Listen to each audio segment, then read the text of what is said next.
When men say stuff like this, it's either willful ignorance or straight up delusion, because when it's time to strip women of rights, deny our autonomy, or push us into traditional roles, they're the first to shout men and women are different. But the moment it suits their argument, suddenly we're exactly the same. And this guy's whole point is that women's lives don't revolve around sex because we suffer no shortage of it. Translation: men and women are both raging sex addicts, but because women get sex easily, we don't have to obsess over it or center our lives around chasing it, so we don't.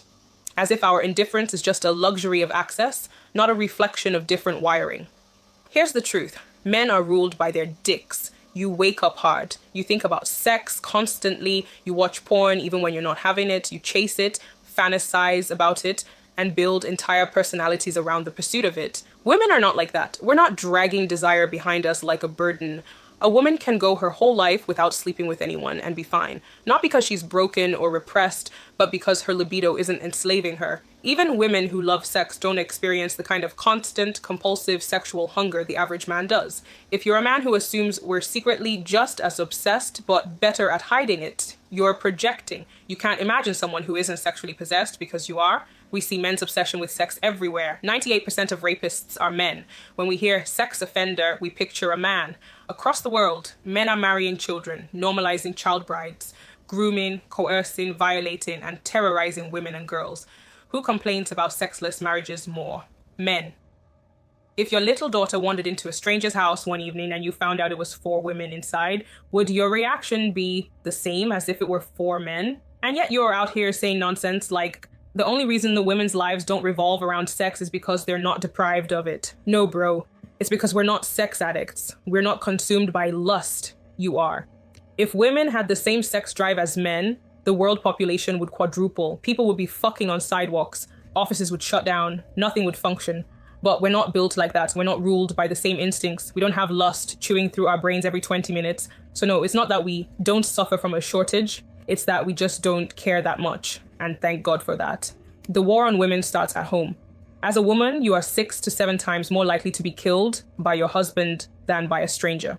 In the US, 1 in 3 women have experienced physical violence by an intimate partner, and every 6 hours, a woman is murdered by her current or former male partner. After marriage, men's mental and physical health improves, but yours as a woman declines. Married women are more likely to be depressed than single women, while the reverse is true for men. And that's not all. Women who date men carry double the domestic workload. Even when working full-time, we also do 70 to 80% of the emotional labor, the planning, the nurturing, the reminding, the checking in. To make it worse, marital rape is still legal in nearly 50 countries. And in many parts of the world, the law actively protects men who beat and harm their wives. Everything I've just said is fact, not opinion. Statistically, most heterosexual relationships harm women, not just emotionally, but physically, economically, and existentially. Sure, some women date men and thrive. But for best results, assume it's not you. So when we talk about patriarchy, we're not just talking about policies or politicians. We're talking about your boyfriend, your husband, your situationship, because the relationships we have, especially with men, shape the quality of our lives. And most of those relationships have been designed to harm women and make us shock absorbers for male dysfunction, including you, whether you admit it or not. If you're a woman who dates men, whether single or married, you have to take daily intentional steps to stay rooted in your power. Because in a system built to suppress women, your survival and your joy depend on how aggressively you stand up for yourself. No one is coming to save you. Well, except me.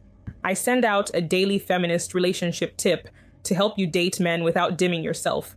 They're short, sharp, and deeply practical. Texts for women who still want love, but refuse to suffer for it. Whether you're single or married, you'll find them useful. And if you actually put these tips into practice, you'll begin to watch your relationship become a space where you're not just loved, but respected, centered, and free. Use the link in my bio to join, and you'll get one message every morning.